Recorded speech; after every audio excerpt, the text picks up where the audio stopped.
ఈరోజే హనుమాన్ జయంతి ఎంతో పవిత్రమైన విశేషమైన రోజు. ప్రతి సంవత్సరం వైశాఖ బహుళ దశమి రోజు హనుమాన్ జయంతిగా ప్రజలు హనుమంతుణ్ణి పూజిస్తారు. ఈ రోజే ఆంజనేయుడు జన్మించినట్లు పురాణాలు చెబుతున్నాయి. మరి ఇంతటి పవిత్రమైన విశేషమైన రోజు ఈ కథలను విన్నా, చదివినా, చెప్పినా, వినిపించినా జన్మల పాపాలు తొలగి కోటి జన్మల పుణ్యం వస్తుంది, సకల శుభాలు కలుగుతాయి. మరి ఆ కథలేంటో ఇప్పుడు ఈ వీడియోలో తెలుసుకుందాం. ఈ కథను విన్నంతనే స్వామివారి అనుగ్రహంతో సకల ఐశ్వర్యాలు సిద్ధిస్తాయి. శ్రీరామనామం ఎక్కడైతే వినిపిస్తుందో ఆ చోట హనుమంతుడు బాష్పలోచనుడై ముకులిత హస్తాలతో ఉంటాడట. హైందవులకు పరమ పూజనీయుడు హనుమంతుడు కలియుగం ఉన్నంత వరకు చిరంజీవిగా నిలుస్తూ భక్తుల కష్టాలను తీరుస్తూ ఉంటాడని నమ్మకం. అదేవిధంగా హనుమ బ్రహ్మచారి అని అందరికీ తెలుసు. ఆయన అసలు పెళ్లి చేసుకోలేదని, జీవితాంతం బ్రహ్మచారిగానే ఉన్నాడని కొందరు భావిస్తారు. కానీ నిజానికి హనుమకు పెళ్లి జరిగింది. ఆయన భార్య పేరు సువర్చల. ఒకప్పుడు సూర్యదేవుడు విశ్వకర్మ కుమార్తె అయిన సంధ్యాదేవిని పెళ్లి చేసుకుంటాడు. అయితే సంధ్యాదేవికి సూర్యుడి తాపం తట్టుకునే శక్తి ఉండదు. దీంతో సంధ్యాదేవి కిన్నురాలై తన తల్లికి తన కష్టాన్ని చెప్పుకుంటుంది. కూతురి సమస్యను అర్థం చేసుకున్న తల్లి తన భర్తైన విశ్వకర్మకు సంగతిని విశదీకరిస్తుంది. దీంతో విశ్వకర్మ సూర్యుడి ప్రకాశాన్ని కొంత తీసివేస్తాడు. సూర్యుడి నుంచి బయటపడ్డ ఆ ప్రకాశం సుందరమైన కన్యగా మారుతుంది. ఆమె రూపలావణ్యాలు చూసి దేవతలే భ్రాంతి చెందుతారు. సంగతేమిటో తెలుసుకోవాలని ఇంద్రుడు బ్రహ్మదేవుని వద్దకు వెళ్లి ఆ కన్య ఎవరు అని అడుగుతాడు. ఇంద్రుడి ఉద్దేశం కనిపెట్టిన బ్రహ్మ ఆమెకు శివాంశ సంభూతుడైన హనుమంతుడు తప్ప వేరే ఒకరు భర్త కారు అని చెప్తాడు. బాల హనుమంతుడు తల్లి అంజనాదేవి దగ్గర అల్లారు ముద్దుగా పెరిగి ఆమె అనుజ్ఞ మేరకు సూర్యుడి దగ్గర విద్యాభ్యాసం చేస్తాడు. హనుమంతుడు సూర్య భగవానుణ్ణి గురువుగా చేసుకుని ఆయన వద్ద అనేక విద్యలను అభ్యసిస్తాడు. అయితే నవ వ్యాకరణాలు అనే విద్యను మాత్రం నేర్చుకోలేకపోతాడు. ఎందుకంటే ఆ విద్య నేర్చుకోవాలి అంటే ఖచ్చితంగా వివాహం అయి ఉండాల్సిందే. దీంతో హనుమంతుడు ఏం చెయ్యాలో తెలియక అలా ఉండిపోతాడు. ఇది గమనించిన సూర్యుడు తన కుమార్తె అయిన సువర్చలను పెళ్లి చేసుకోమని హనుమంతుణ్ణి కోరతాడు. అయితే బ్రహ్మచారిగా ఉండాలి అనుకున్న తన కోరికకు అది ఆటంకం కలిగిస్తుందని పెళ్లి చేసుకోను అంటాడు హనుమ. కాని సూర్యుడు గురుదక్షిణగా అయినా సరే సువర్చలను పెళ్లి చేసుకోమంటాడు. అందుకు కూడా హనుమాన్ అంగీకరించడు. ఇక చివరిగా సూర్యుడు నువ్వు పెళ్లి చేసుకున్నప్పటికీ బ్రహ్మచారిగానే కీర్తింపబడతావు అని, ఈ పెళ్లి లోక కళ్యాణం కోసమే కాని నువ్వు గృహస్థుడిగా ఉండిపోవడానికి కాదని, పెళ్లి చేసుకుంటే నవ వ్యాకరణ విద్యను అభ్యసించవచ్చని, లోక కళ్యాణం జరుగుతుంది అంటాడు సూర్యుడు. దీంతో హనుమ పెళ్లికి ఒప్పుకుంటాడు. పెళ్లి కాగానే సువర్చల మారు మాట్లాడకుండా తపస్సుకు వెళ్లిపోతుంది. ఆ తరువాత సువర్చలాదేవి కనిపించదు. కేవలం తన జన్మ దేనికో ఆమె అర్థం చేసుకుని వివాహం జరిగిన మరుక్షణమే తపస్సులోకి వెళ్లడం మామూలు విషయం కాదు. అందుకే ఆమెను మహాసాధ్వి అంటారు. ఈ విధంగా సువర్చలాదేవిని వివాహం చేసుకుని సకల శాస్త్ర పారంగతుడు అవుతాడు హనుమంతుడు. అలా హనుమ పెళ్లి చేసుకుని ఆ విద్యను అభ్యసించి సకల శాస్త్ర పారంగతుడు అవుతాడు. ఇది హనుమంతుడి పెళ్లి వెనుక ఉన్న అసలు కథ. దీని గురించి మహర్షి పరాశరుడు రాసిన పరాశర సంహితలో ఉంది. హనుమంతుడు ఆయన భార్య అయిన సువర్చలాదేవితో విగ్రహ రూపంలో కొలువై ఉన్న ఆలయాలు అనేకం ఉన్నాయి. ఇక హనుమంతుడి వివాహానికి సంబంధించిన మరొక కథను ఇప్పుడు తెలుసుకుందాం.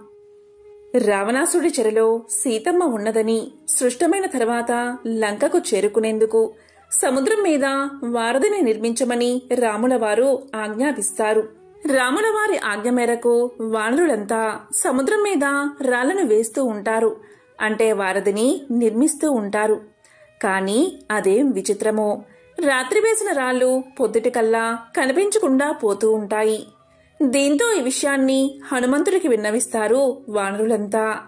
రాళ్లు మాయమవడం వెనుక ఉన్న రహస్యాన్ని కనుగొనేందుకు హనుమంతుల వారు బయలుదేరతారు. సముద్రంలో ఈదుతూ 4 దిశగా పరిశీలిస్తున్న హనుమంతుడికి ఒక మత్స్యకన్యల గుంపు కనిపిస్తుంది.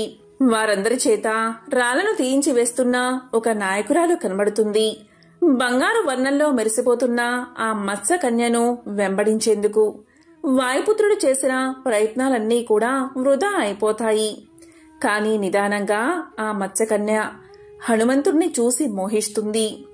తానే హనుమంతుడి దగ్గరకు చేరుకుంటుంది. తన దగ్గరకు వచ్చిన మత్స్యకన్యను చూసిన హనుమంతుడు ఆమె రాళ్లను మోయించడం వెనుక ఉన్న కారణాన్ని అడుగుతాడు. అప్పుడు ఆమె ఇలా చెప్తుంది. తాను రావణాసుడి కుమార్తెనని, రావణాసుడి ఆజ్ఞ మేరకు ఇలా వారధిని నిర్మించే ప్రయత్నాన్ని అడ్డుకొస్తున్నానని తెలియజేస్తుంది. అసలు రావణాసుడి మీద ఎందుకు యుద్ధం చెయ్యాలి అనుకుంటున్నామో హనుమంతుడు వివరించేసరికి ఆమె మనస్సు మారిపోతుంది. సీతమ్మ తల్లిని రక్షించేందుకు జరుగుతున్న ప్రయత్నాలను ఇక మీదట అడ్డుకోనని చెప్తుంది ఆమె. హనుమంతుడి తేజస్సుతో ఆమె ఒక బిడ్డకు జన్మనిస్తుంది. హనుమంతుడి అనుగ్రహానికి పాత్రురాలైన సువర్ణ మత్స్య అదృష్టానికి ప్రతీకగా భావిస్తారు చైనాలో. లాఫింగ్ బుద్ధా ప్రతిమలను ఎలాగైతే ఉంచుకుంటారో అదేవిధంగా థాయిలాండ్లో సువర్ణ మత్స్యకన్య వారి సంస్కృతిలోనూ కళల్లోనూ భాగంగా నిలిచిపోయింది. హనుమంతుడి భార్య గురించి ఇంకా చాలా కథలు ప్రచారంలో ఉన్నాయి. జైనుల కథల ప్రకారం హనుమంతుడికి 100 మందికి పైగా భార్యలు ఉన్నారు. వారిలో రావణాసుడు చెల్లెలు కూడా ఒకటి. హనుమంతుడికి సువర్ణ మత్స్యకన్యతో వివాహం జరిగిందని, వారికి మకరధ్వజుడు అనే కొడుకు పుట్టాడని కూడా నమ్ముతారు. కాని భారతీయుల నమ్మకం ప్రకారం సువర్చలాదేవి మాత్రమే హనుమంతుడి ధర్మపత్ని. అది కూడా కేవలం లోక కళ్యాణం కోసమే. ఇలా హనుమంతుని పెళ్లి గురించి ఎన్నో రకాల కథలు ప్రచారంలో ఉన్నా ఆయన బ్రహ్మచర్యానికి ఉన్న బలం ఈ కథలకు ఏమాత్రం కనిపించదు. హనుమాన్ జయంతిలోపు ఎవరైతే ఈ పవిత్ర కథను వింటారో లేదా చెప్తారో వారి జన్మల పాపాలు తొలగి 1,000,000 జన్మల పుణ్యం కలుగుతుంది. సకల శుభాలు కలిగేలా ఆ హనుమంతుడు దీవిస్తాడు. హనుమాన్ జయంతి సందర్భంగా హనుమంతుడి జన్మం వెనుక ఉన్న పురాణ కథను ఇప్పుడు తెలుసుకుందాం. పూర్వకాలంలో దేవలోకంలో పుంజికస్థల అనే అప్సరస ఉండేది. ఆమె ఒకనాడు ఆకాశ మార్గంలో విహరిస్తూ ఉండగా ఆమెకు వానర రూపంలో ఎవరో కూర్చుని ఉన్నట్లు అనిపిస్తుంది. కుతూహలంతోనూ బాల్య చాపల్యంతోనూ పుంజికస్థల ఆ వానరాన్ని రాళ్లతోనూ పళ్లతోనూ చెదరగొట్టడానికి ప్రయత్నిస్తుంది. పుంజికస్థల చేష్టలకు ఆ వానరం దిగ్గున లేచింది. తీరా చూస్తే ఆమె రాళ్లు విసిరింది వానర రూపంలో ఉన్న ఒక మహా తపస్వి పైన. ఈమె చేష్టలకు ఆయనకు తపోభంగం జరిగింది. వెంటనే ఆయన క్రోధంతో, వానర రూపంలో ఉన్నానని నన్ను హేళన చేశావు కదూ, నీవు మానవకాంతవై జన్మిస్తావు. అంతేకాదు, నీవు ఎవరినైతే వరిస్తావో అతను వెంటనే వానర రూపాన్ని పొందుతాడు అని శపిస్తాడు. దీంతో పుంజికస్థల తన పొరపాటుకు మన్నించమని ఆ తపస్విని వేడుకుంది. తనకు శాప విమోచనం కలిగించమని ప్రార్థిస్తుంది. ఆమె ప్రార్థనకు కరిగిన ఆ తపస్వి ఆమెకు శాప విమోచనం ప్రసాదించాడు. నీ భర్త కామరూపుడై లోకోత్తర వీరుడై ఉంటాడు అని పలుకుతాడు.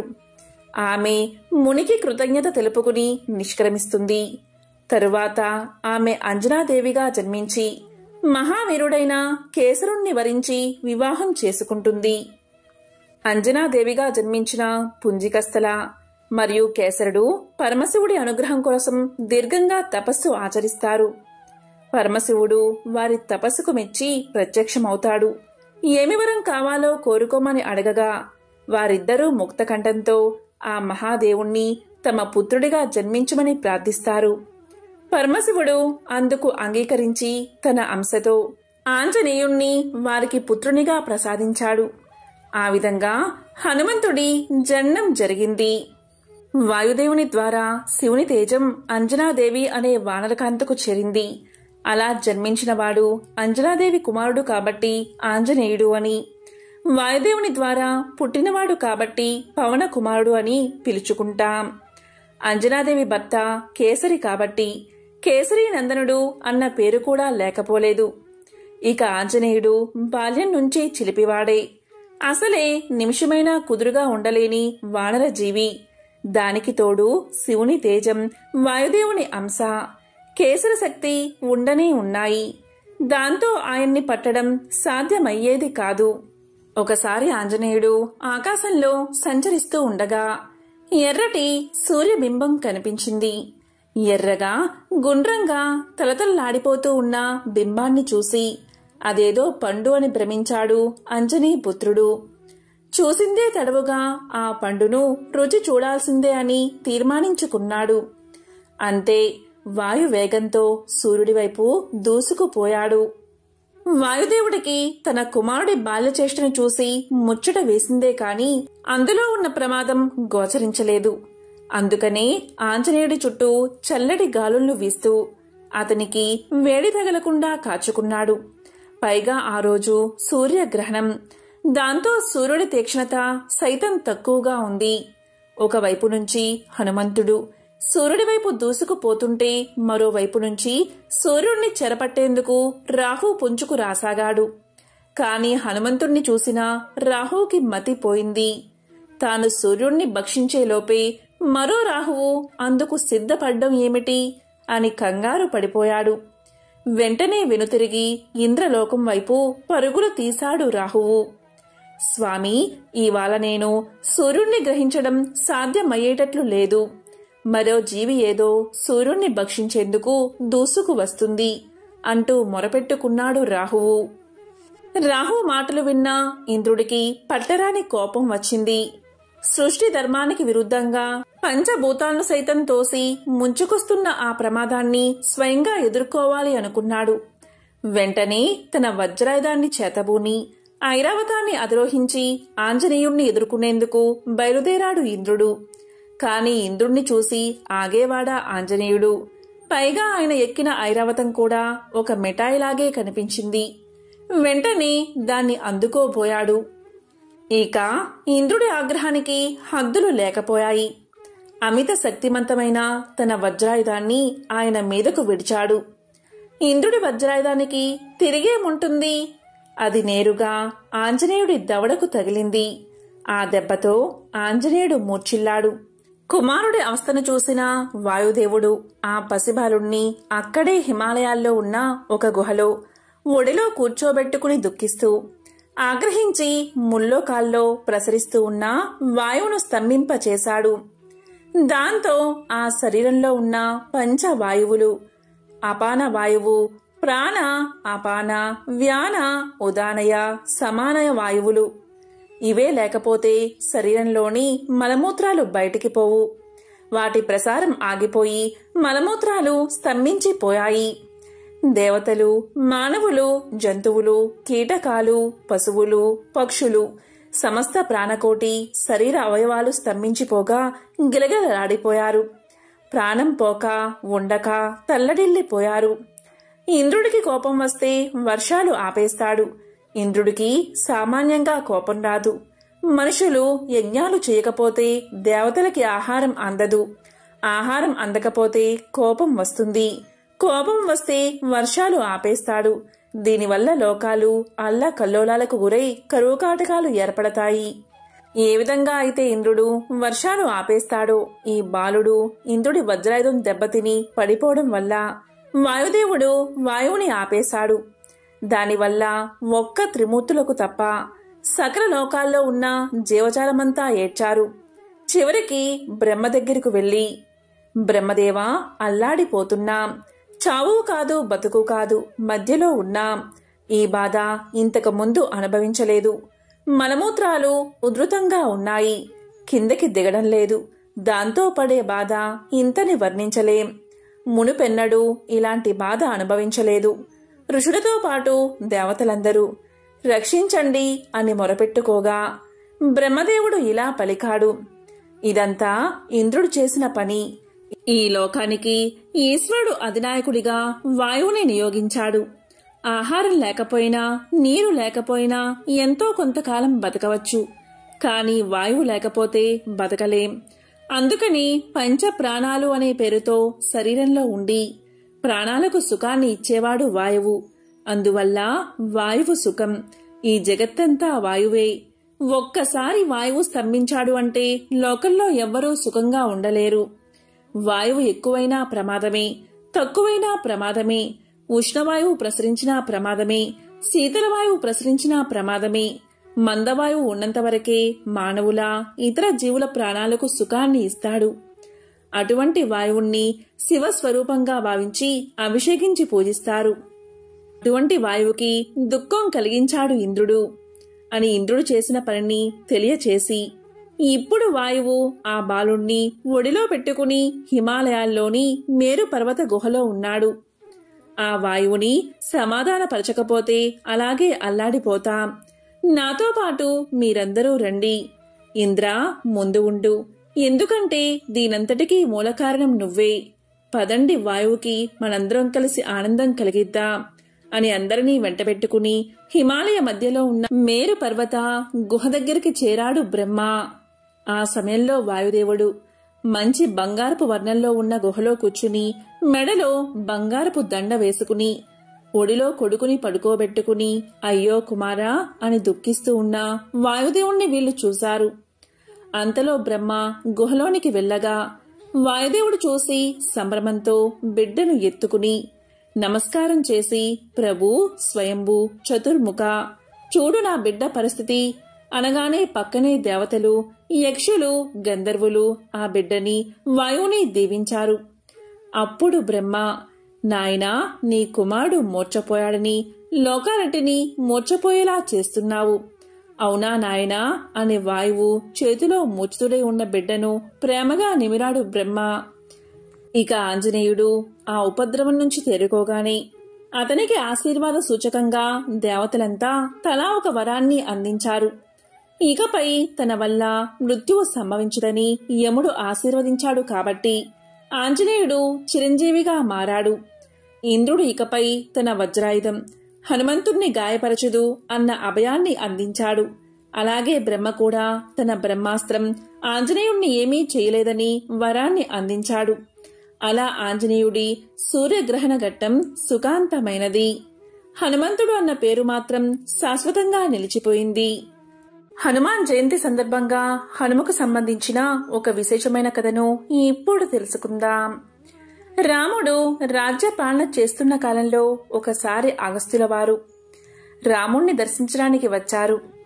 అప్పుడు అగస్త్యుల వారిని తగిన విధంగా సత్కరించి స్వాగతించి ఉచిత ఆసనంపై కూర్చోబెట్టి అగస్త్య మహర్షితో శ్రీరాముడు ఇలా పలికాడు.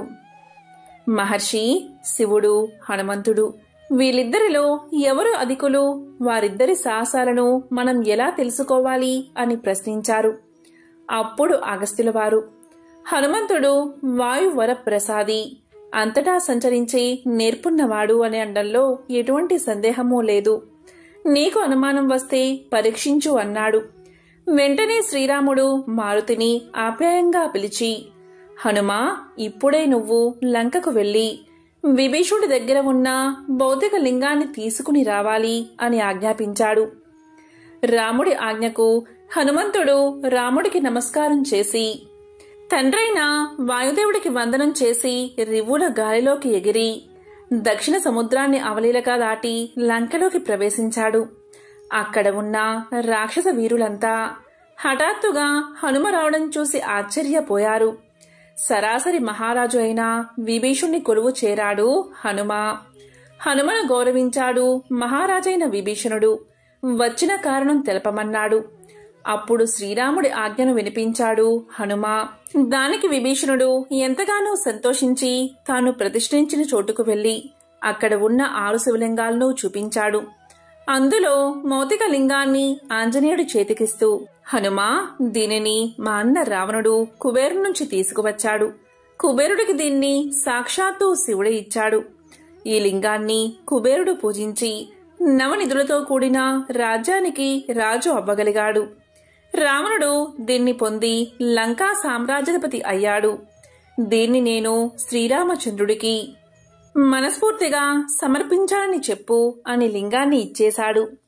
దీంతో హనుమ ఆ లింగానికి నమస్కారం చేసుకుని విభీషణుడి దగ్గర వీడ్కోలు తీసుకుని అయోధ్యకు బయలుదేరాడు. ఈ విధంగా ఆకాశంలో ఎగురుతూ 7వ రోజున అవంతి నగర ప్రాంతంలో ఉన్న పర్వతం మీదకు చేరుకున్నాడు. అప్పుడు అక్కడ లింగాన్ని ఉంచి రుద్ర సరస్సులో స్నానం చేసి ఆ పర్వత ప్రాంతానికి చేరుకోగానే అప్పుడు ఆ లింగం చిన్న పర్వతమంతా పెరిగి ఉండడం చూసి హనుమ ఆశ్చర్యపోయాడు. దాన్ని కదిలించడానికి విశ్వ ప్రయత్నాలు చేసి విఫలమయ్యాడు హనుమ. అప్పుడు ఉమాపతైన పరమేశ్వరుడు ప్రత్యక్షమై, హనుమ విచారపడకు, నీవు దుఃఖిస్తే లోకమంతా కూడా చింతాక్రాంతమవుతుంది. నువ్వు సంతోషంగా ఉంటేనే ప్రపంచం సంతోషంగా ఉంటుంది. ఈ లింగం ఇక్కడే ఉండాలని భగవంతుడి భావనగా అనిపిస్తుంది. ఈ పర్వతం చాలా పవిత్రమైనది. ఇక్కడ రుద్ర సరస్సు ఉండడం మరీ విశేషం. ఈ లింగం ఇక్కడ ఉండడం వల్ల దివ్యమైన దైవగుణం, ఋషిగణం దీన్ని సేవించే పరమ అద్భుతమైన అవకాశం కలుగుతుంది. దీనిని ప్రతి ఒక్కరూ కూడా శ్రీ హనుమత్కేశ్వరం అనే పేరుతో పిలుస్తారు. ఆ పేరుతోనే ఇది ప్రశస్తి పొందుతుంది. మానవులందరూ ఈ లింగాన్ని భక్తి శ్రద్ధలతో పూజించి ధన్యులవుతారు.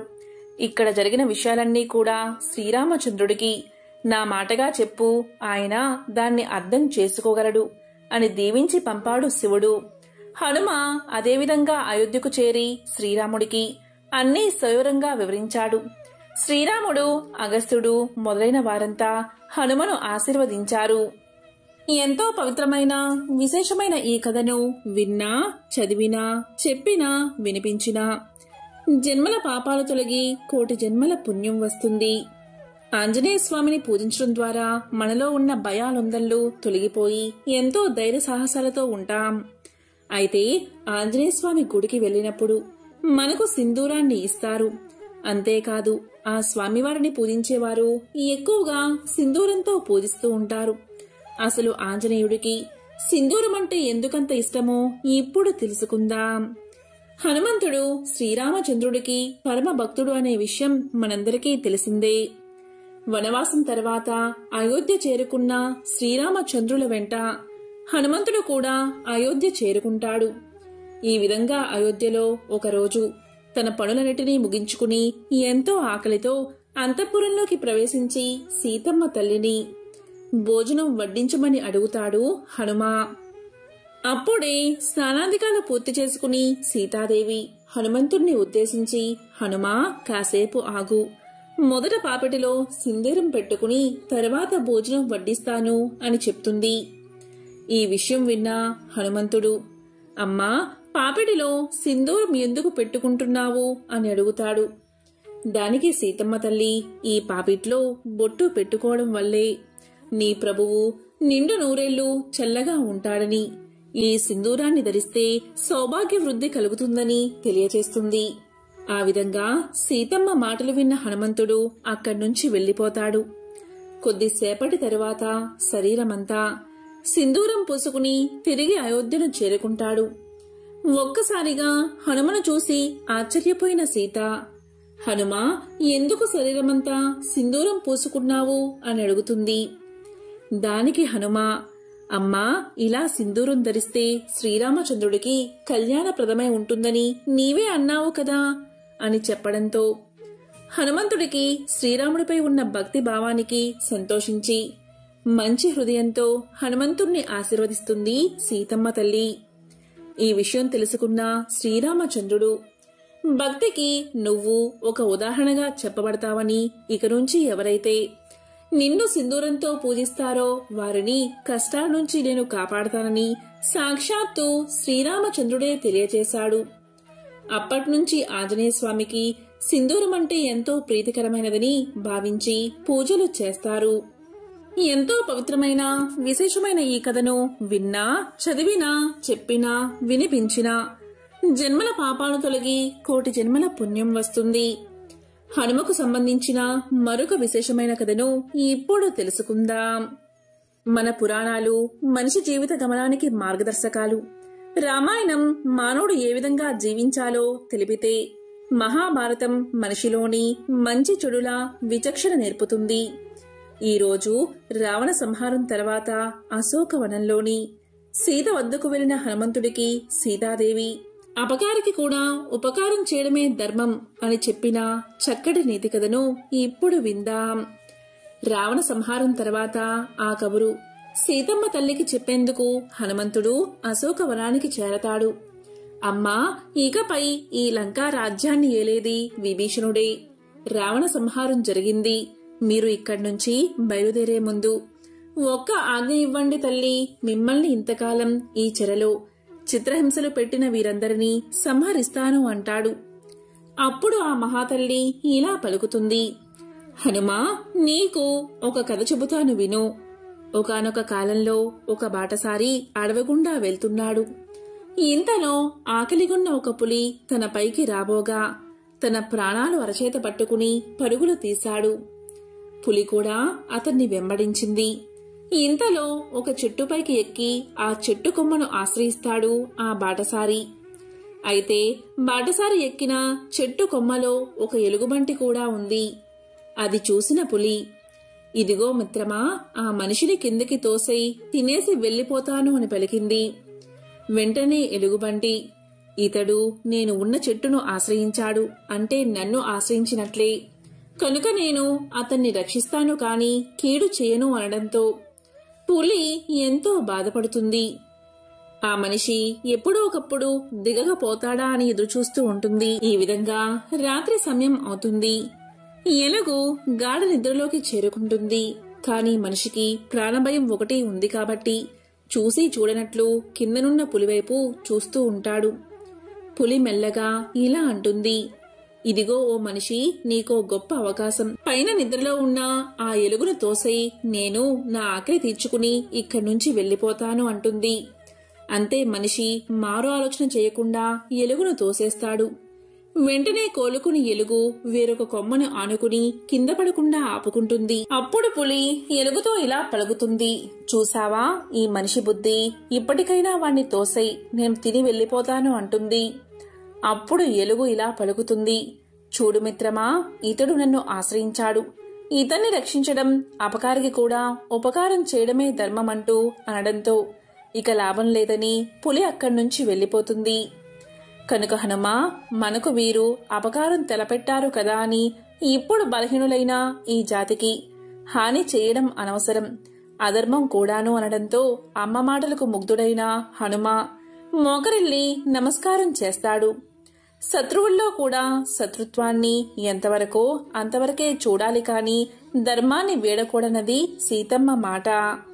సకల లోకాలలో ఆదర్శ గుణాలు రాశిగా పోస్తే మనకు కనిపించేవాడు శ్రీరాముడు. రాముడు గొప్పవాడా, రామనామం గొప్పదా అంటే రాముని కంటే రామనామమే గొప్పదని చెప్పే కథలు అనేకమున్నాయి. రామనామం గొప్పతనం గురించి ముందు మనం తెలుసుకుందాం. లంకానగరంపై దండెత్తేందుకు రాళ్లతో సముద్రంపై వానరసేన వారధిని నిర్మిస్తూ ఉంది. రాయిపై రామ అని రాసి ఆ రాయిని నీటిలో వేస్తే అది తేలిపోతూ ఉంది. ఇదంతా చూస్తూ ఉన్న రాముడిలో నా పేరు రాసిన రాయి తేలుతూ ఉంది కదా, నేనే రాయి వేస్తే అనే ఆలోచన కలిగింది. అంతే శ్రీరాముడు ఒక రాయిని తీసి సముద్రంలోకి వేశాడు. ఆ రాయి సముద్రంలో మునిగిపోయింది. దీన్ని చూసి ఆశ్చర్యానికి లోనైన రాముడు పక్కనే ఉన్న హనుమంతుడికి ఈ విషయాన్ని వివరించి ఎందుకిలా జరిగిందని ప్రశ్నించాడు. అందుకు హనుమ, రామ అనే నామం రాసి ఉన్న రాళ్లే పైకి తేలతాయి, మీరు వేసిన రాయిపైన రామనామం రాయలేదు కదా, అందుకే మునిగిపోయింది అని సమాధానం చెప్పాడు. అంటే రాముడి కంటే కూడా రామనామమే మహాశక్తివంతమైనదన్నమాట. రావణాసుర సంహారానంతరం అయోధ్య నగరం చేరుకుని శ్రీరాముడు పట్టాభిషేకం చేసుకుని రాజ్యపాలన చేపట్టాక అయోధ్య నగరంలో రామసభ కొలువుతీరి ఉన్న సమయంలో ఒకరోజు విశ్వామిత్ర మహర్షి సభకు వీచ్చేశాడు. మహర్షిని చూస్తూనే రాముడితో సహా సభలోని అందరూ లేచి నిలబడి మహర్షికి నమస్కారం చేశారు. కాని ఆంజనేయుడు రామనామ జపంలో మునిగి ఉండడం వల్ల విశ్వామిత్రుడి రాకను గమనించక నిలబడలేదు, నమస్కారం చేయలేదు. దీన్ని ధిక్కారంగా భావించిన విశ్వామిత్రుడు కోపంతో, రామా, నీ సేవకుడు నన్ను అవమానించాడు, నీవు అతన్ని శిక్షించు అని ఆదేశించాడు. విశ్వామిత్రుడి మాటను జవదాటలేని శ్రీరాముడు హనుమంతుణ్ణి శిక్షించేందుకు సిద్ధమయ్యాడు. ఈ విషయం తెలిసిన హనుమంతుడు నారద మహర్షి సలహా మేరకు రామనామాన్ని జపించడం ప్రారంభించాడు. ఈ విషయంలోనే విశ్వామిత్రుడి ఆజ్ఞ మేరకు శ్రీరాముడు హనుమంతుడిపై బాణాల వర్షం కురిపించసాగాడు. రామనామ జపంలో నిమగ్నమైన ఆంజనేయుణ్ణి రామబాణాలు ఏమీ చేయలేకపోయాయి. అలసిపోయిన శ్రీరాముడికి పట్టుదల అధికం కాగా చివరకు బ్రహ్మాస్త్రాన్ని ప్రయోగించేందుకు సిద్ధమయ్యాడు. ఇంతలో నారద మహర్షి అక్కడకు చేరుకుని, మహర్షి, హనుమంతుడు నీ రాకను రామనామ జపం వల్ల గమనించక నమస్కరించినంత మాత్రమున మీరు మరణదండన విధించడమా? రామనామ జపం హనుమంతుణ్ణి రామబాణాల నుంచి రక్షిస్తూ ఉంది. ఇప్పటికైనా మీ ఆవేశాన్ని, కోపాన్ని తగ్గించుకుని ఆజ్ఞను ఉపసంహరించండి అని విశ్వామిత్రుడితో పలికాడు. ఈ మాటలు విని విశ్వామిత్రుడు బ్రహ్మాస్త్ర ప్రయోగాన్ని నిలుపుదల చేయించి హనుమంతుడి రామభక్తిని మెచ్చుకున్నాడు. దీన్ని బట్టి రామబాణం కంటే కూడా రామనామం గొప్పదని సృష్టమవుతూ ఉంది. యుగయుగాలను, సర్వలోకాలను తరింపచేసిన మహిమాన్వితమైన నామం రామనామం. ఒకానొకసారి ఆ మహాదేవుణ్ణి శనిదేవుడు పట్టుకుంటాడు. ఆ సమయంలో ఆ మహాశివుడు శనిదేవుడితో ఇలా అంటాడు, శనిదేవా, నీవు నన్ను పట్టుకుంటే పట్టుకున్నావు, కాని నా అంశతో ఉన్న హనుమంతుణ్ణి పట్టుకో, నీ సంగతేంటో తెలుస్తుంది. హనుమంతుణ్ణి పట్టుకోవడం నీ వల్ల కాదు అంటాడు. దానికి శనిదేవుడు ఇలా పలుకుతాడు, ఈశ్వరా, నిన్నే కాదు ఆ ఆంజనేయుణ్ణి కూడా పట్టుకుంటాను, ఇదే నా సవాలని బయలుదేరతాడు శనిదేవుడు. ఇక ఈశ్వరుడు, సరే వెళ్ళు, వెళ్ళు, వెంటనే పట్టుకో అంటాడు. ఇక శనిదేవుడు వెళ్లేటప్పుడు తన తండ్రైన సూర్యుడి దగ్గరకు వెళ్లి ఆశీర్వాదం తీసుకుందాము అనుకుంటాడు. ఇక శనిదేవుడు సూర్యుడి దగ్గరకు వెళ్లి, తండ్రి, నేను ఒక పని మీద వెళ్తున్నాను, నన్ను ఆశీర్వదించు అంటాడు. ఇక సూర్యుడికి విషయం అర్థమై, శని, నువ్వు నా పుత్రుడువు, హనుమంతుడు కూడా నాకు పుత్రుడే, అతను పుత్రుడు కంటే ఎక్కువ, నా దగ్గర చదువుకున్న శిష్యుడు, పేరుకు శిష్యుడే కాని ఆయన సకల దేవతా స్వరూపుడు. ఆంజనేయుడు ఎంత బలవంతుడో తెలుసా? పుట్టిన 6వ రోజే పైకి ఎగిరి నన్నే, అంటే నీ తండ్రినైనా నన్నే మింగబోయాడు. అంతటి గొప్ప మహానుభావుడు ఆయన. అటువంటి వాడి జోలికి నీవు వెళ్తున్నావు అంటున్నావు అని అన్నాడు సూర్యుడు. కాని హనుమ సంగతి శనిదేవుడికి తెలియదు. అప్పుడు శని సూర్యుడితో ఇలా అంటాడు, తండ్రి, నాకదంతా తెలియదు. మీ అనుగ్రహం వల్ల మిమ్మల్ని మింగబోయాడు కాని నన్నేం చేస్తాడు? పైగా అతను ఒక కోతి. ముసలివాడు అయిపోయి ఈ మధ్య హాయిగా రామనామాన్ని జపం చేసుకుంటున్నాడు. నేను ఏది ఏమైనా సరే ఆయన్ని పట్టుకుంటాను అన్నాడు శనిదేవుడు. దానికి సూర్యుడు ఇలా పలికాడు, సరే, నీ కర్మ, వెళ్ళిరా, నేను మాత్రం నిన్ను ఆశీర్వదించను. నీవు హనుమంతుడి దగ్గర కుప్పిగంతులు వేస్తాను అంటున్నావు. విజయం పొందాలని నేను ఎలా ఆశీర్వదిస్తాను? హనుమంతుడు నా శిష్యుడు అవడమే కాకుండా ఆయన మహానుభావుడు. నీవు హనుమంతుణ్ణి పట్టుకుంటాను అంటున్నావు. నీవు వెళ్లే పనిలో విజయం ప్రాప్తించుగాక అని నేను దీవిస్తే నా మాట వ్యర్థమైపోతుంది. కాబట్టి దీవించకుండా ఉంటేనే నా పరువు నిలబడుతుంది. నేను దీవించినా ఆ దీవెన నీకు ఫలించదు. నా దీవెన ఫలిస్తే హనుమంతుడికి దేవతలు ఇచ్చిన వరాలన్నీ అన్యాయం అయిపోతాయి. బ్రహ్మాదుడు ఇచ్చిన వరం కూడా వ్యర్థమైపోతుంది. ఏ రకంగా చూసినా నేను నిన్ను దీవించును అన్నాడు సూర్యుడు. ఇక శనిదేవుడు ఇలా పలికాడు, తండ్రి, నీవు దీవించకపోయినా నేను వెళ్లి పట్టుకుంటానని బయలుదేరాడు. ఆ సమయంలో హనుమ గంధమాదన పర్వతంపై కూర్చుని ఉన్నాడు. సూర్యుడు ఉదయిస్తున్న వేళ శనివారం పూట. ఎప్పుడైనా శనివారం రోజు శనికి బలం పెరుగుతుంది. ఆయన ఆంజనేయుణ్ణి పట్టుకోవడానికి వచ్చాడు.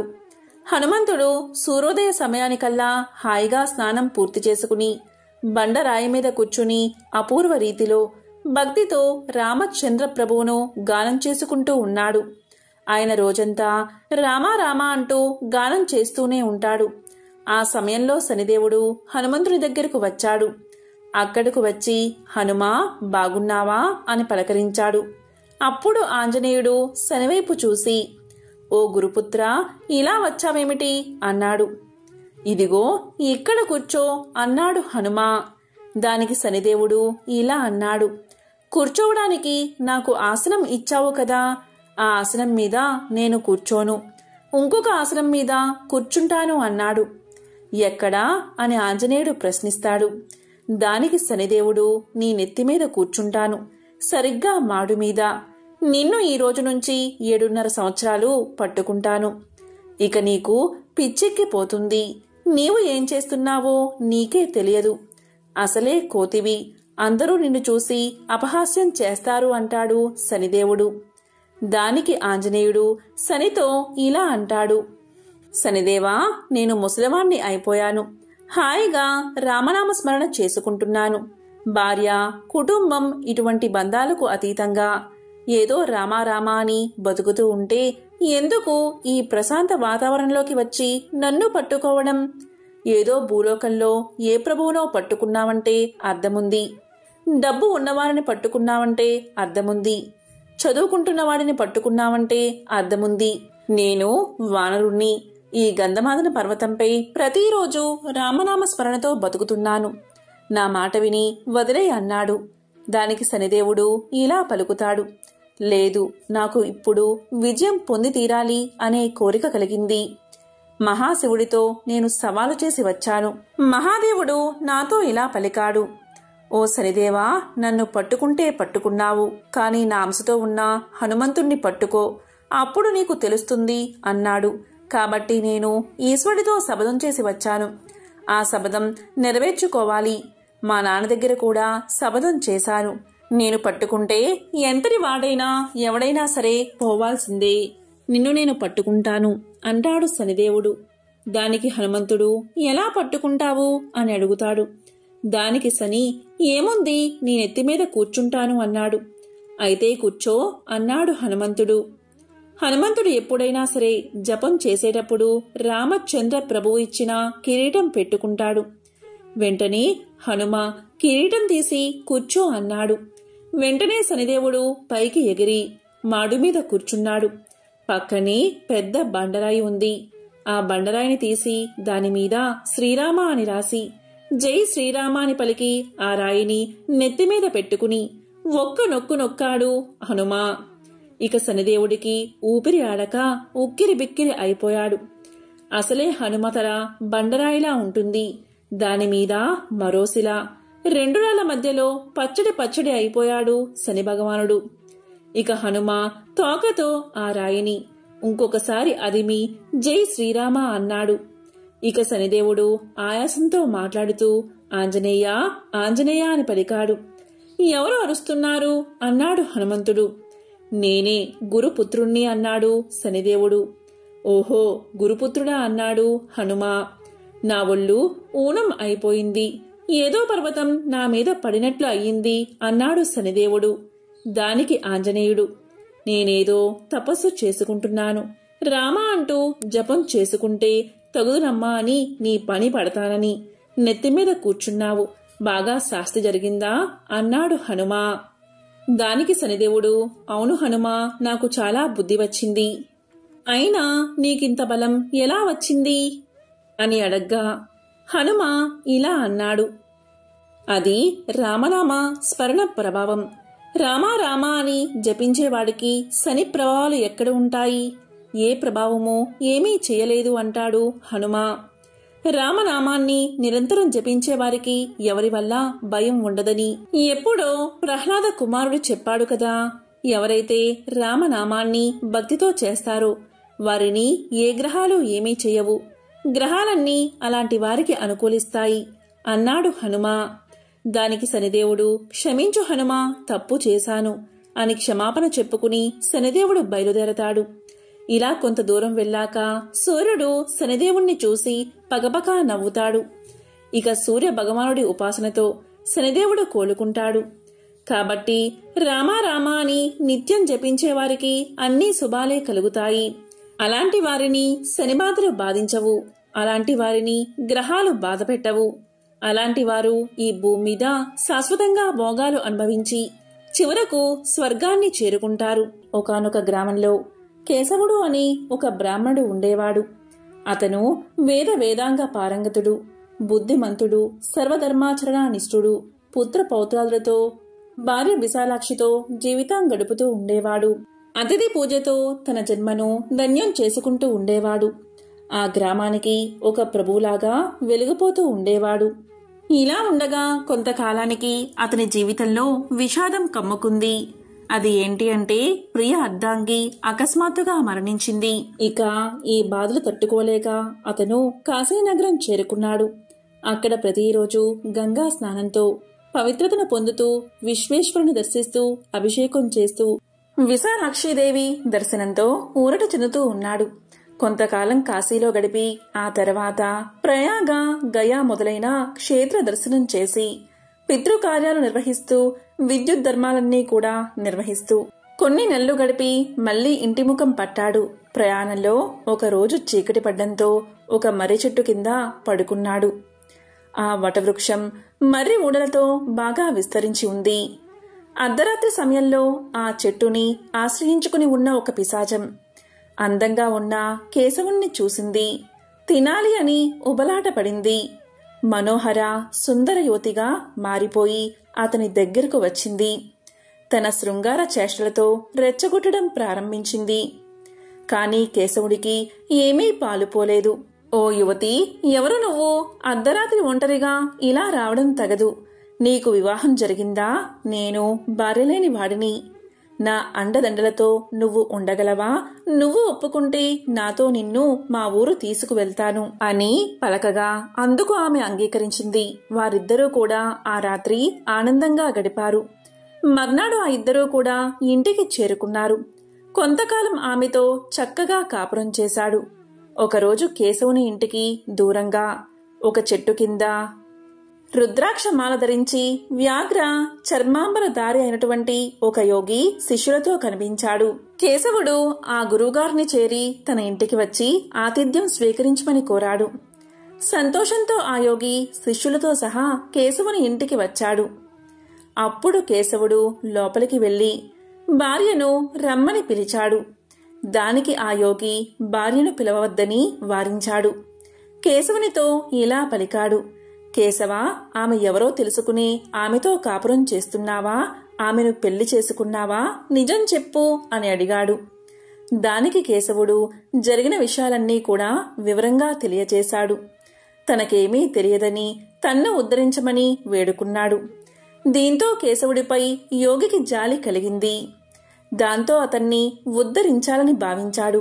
అప్పుడు యోగి ఇలా పలికాడు: కేశవ, ఆమె విషయం నేను చెప్పను, నువ్వే గ్రహించు అని చెప్పి శ్రీరామ తారక మంత్రాన్ని ఉపదేశించి వెంటనే జపాన్ని ఆచరించమని చెప్పి ఒక రుద్రాక్షమాలను కూడా ఇచ్చి దానితో జపం చేయమని చెప్పి వెళ్లిపోయాడు యోగి. యోగి చెప్పినట్లు కేశవుడు కూడా అలాగే చేశాడు. చేతిలోని ఆ మాల వల్ల సూర్యతేజంతో వెలిగిపోతూ ఉన్నాడు కేశవుడు. అప్పుడు కేశవుడి దగ్గరికి పిశాచి వచ్చింది. కేశవుణ్ణి చూసి భయపడింది. ఆ జపమాలను దూరంగా విసిరివేయమని కోరింది. తన దగ్గరకు రావద్దని ప్రార్థిస్తూ ఏడుస్తూ దూరంగా జరిగింది. అప్పుడు భక్త సులభుడైన ఆంజనేయుడు ప్రత్యక్షమై తన తోకతో ఆ పిశాచాన్ని చుట్టి విసిరివేశాడు. కేశవుడికి జరిగిందంతా కూడా తెలియచేసి స్వామి అదృశ్యమైపోయారు. ఇక కేశవుడు జరిగిందంతా కూడా యోగికి తెలియచేశాడు. తన్ని ఉద్ధరించమని వేడుకున్నాడు. దాంతో యోగి ఇలా పలికాడు: కేశవ, నిత్యము తారక మంత్రాన్ని జపించు, ఒక దేవాలయం నిర్మించి శ్రీ హనుమను ప్రతిష్ఠించు, జీవితాంతం హనుమ పూజ మానకు అని హితవు చెప్పి శిష్యులతో సహా వెళ్లిపోయాడు. యోగి ఆదేశించిన విధంగా కేశవుడు ఆంజనేయస్వామి దేవాలయాన్ని నిర్మించి ప్రతిష్ఠించి యథావిధిగా పూజలు నిర్వహిస్తూ హనుమత్ భక్తులను ఆదరిస్తూ హనుమ కథలను వినిపిస్తూ హనుమంతుడి అనుగ్రహాన్ని సంపూర్ణంగా పొంది చివరికి ముక్తిని పొందాడు. ఎంతో పవిత్రమైన విశేషమైన ఈ కథను విన్నా, చదివినా, చెప్పినా, వినిపించినా జన్మల పాపాలు తొలగి కోటి జన్మల పుణ్యం వస్తుంది. సకల శుభాలు కలుగుతాయి. ఇక హనుమకు సంబంధించిన మరొక విశేషమైన కథను ఇప్పుడు తెలుసుకుందాం. ఒకానొక గ్రామంలో దరిద్రుడైన ఒక బ్రాహ్మణుడు ఉండేవాడు. అతనికి చదువు ఏమాత్రం అబ్బలేదు. అతను ఒక పూరె గుడిసెలో నివాసం ఉండేవాడు. అతనికి వివాహం కాలేదు. సజ్జనుడుగా జీవించేవాడు. అతని ఇంట్లో రామాంజనేయ విగ్రహాలు ఉన్నాయి. ప్రతిరోజు వాటిని పరిశుద్ధ జలంతో కడిగి పువ్వులు పెట్టి నమస్కారం చేసేవాడు. ప్రార్థనా మంత్రాలు రాకపోవడం వల్ల మనసుకు తోచిన మాటలతో పూజ చేసేవాడు. ఇలా జీవితం గడిచిపోతుంది. ఒకసారి శ్రావణ మాసంలో ఆ దేశాన్ని పాలించే రాజు సైనికులతో ఎక్కడికో వెళ్తూ ఆ గ్రామానికి వచ్చాడు. అప్పటికే పొద్దుగూకింది. చీకటి పడింది. దీనికి తోడు వర్షం కురవడం కూడా ప్రారంభమైనది. వానబాధ భరించలేక రాజు సైనికులు ఎక్కడ ఇల్లు కనబడితే అక్కడ తలదాచుకున్నారు. కొందరు ఈ పేద బ్రాహ్మణుడి ఇంట్లోకి ప్రవేశించి తాము రాజుగారి సేవకులమని, తాము ఈ ఇంట్లో ఉంటామని చెప్పి బ్రాహ్మణుణ్ణి బయటికి పొమ్మని ఆదేశించారు. అప్పుడు ఆ బ్రాహ్మణుడు ప్రార్థనతో, అయ్యలారా, మా దేవుళ్ళైన సీతారామాంజనేయ స్వాములు నిద్రపోతున్నారు. వాళ్ళని ఇప్పుడు నేను నిద్రాభంగం చేసి మేలు కొలపలేను అని అతి వినయంగా సమాధానం చెప్పాడు. దీంతో సైనికులకు కోపం వచ్చి ఆ విగ్రహాలను తీసుకుని బయటకు వెళ్లిపోమని గట్టిగా చెప్పారు. వినకపోతే విపరీతంగా కొట్టడం ప్రారంభించారు. అతను ఆ దెబ్బల బాధ భరించలేకపోతున్నాడు. అప్పుడు ఆ బ్రాహ్మణుడు కొంచెం ధైర్యం చేసి ఎట్లాగో అట్లా ఆ విగ్రహాలు ఉన్న చోటికి వెళ్లి, శ్రీరామా, నన్ను ఈ దుర్మార్గులు బాధిస్తూ ఉన్నారు. మీకు నిద్ర లేకుండా చేస్తున్నారు అని విలపిస్తూ ఆ విగ్రహాలను వీపుపై ఉంచుకుని జలపాత్రను చేతిలో పట్టుకుని దండాన్ని కుడి చేతుల్లో ధరించి బయటకు వచ్చి చూరు కింద నిలబడ్డాడు. లోపల సైనికులు హాయిగా నిద్రపోతున్నారు. వర్షం విపరీతంగా కురుస్తుంది. ఏమి చెయ్యాలో అతనికి పాలుపోవడం లేదు. నీటి పాత్రను నేలమీద ఉంచి ఎడమ చేతితో ఆంజనేయ విగ్రహాన్ని తీసుకుని, వాయునందన, నీ ప్రతాపమింతేనా? నీ పరాక్రమాన్ని పురాణాలన్నీ కూడా విపరీతంగా వర్ణించాయని అంటూ ఉంటారు. నిన్ను నువ్వు రక్షించుకోలేవా? నీ స్వామిని కాపాడుకోలేవా? ఎందుకొచ్చిన పరాక్రమం అని దుఃఖిస్తూ ఆ బ్రాహ్మణుడు ఆంజనేయ స్వామివారి తోకను పట్టుకుని గాలిలోకి ఆ విగ్రహాన్ని వేశాడు. అంతే, ఆ విగ్రహం హనుమంతుడిగా మారిపోయింది. బ్రహ్మాండాలన్నీ దద్దరెల్లిపోయేలాగా భయంకరమైన గర్జన చేశాడు హనుమ. ఆ గర్జనకు రాజు, అతని సైనికులు, ఊళ్ళోని మగవాళ్ళందరూ కూడా గుండెలు పగిలి చచ్చిపోయారు. స్త్రీలు మాత్రం బతికే ఉన్నారు. ఎలాగో ఆ రాత్రి గడిచిపోయింది. వర్షం కూడా తగ్గిపోయింది. తెల్లవారిన తర్వాత ఎక్కడ చూసినా కూడా పురుషుల మృతదేహాలే కనిపించాయి. ఆ పేద బ్రాహ్మణుడు, ఊళ్ళోని స్త్రీలు కలిసి ఆ శవాలన్నిటికీ కూడా దహన సంస్కారాలు చేశారు. అప్పట్నుంచి ఆ ఊళ్ళోని స్త్రీలందరూ కూడా అతన్ని భర్తగా స్వీకరించారు. అతను అనేక భోగాలు అనుభవించి సీతారామాంజనేయులను నిత్యమూ పూజిస్తూ కొద్ది రోజులకు రాజయ్యాడు. అప్పట్నుంచి ఏ స్త్రీ అయినా సరే గర్భంలో పురుషుణ్ణి ధరిస్తే హనుమ గర్జించేవాడు. దీంతో గర్భపాతం జరిగి ఆ శిశువు మరణించేది. ఆ గ్రామం పూర్తిగా మగవులదే అయినది. మగవాళ్ళు లేని గ్రామంగానే ఉండిపోయింది. మళ్లీ మగ శిశు జననం అనేది అక్కడ జరగలేదు.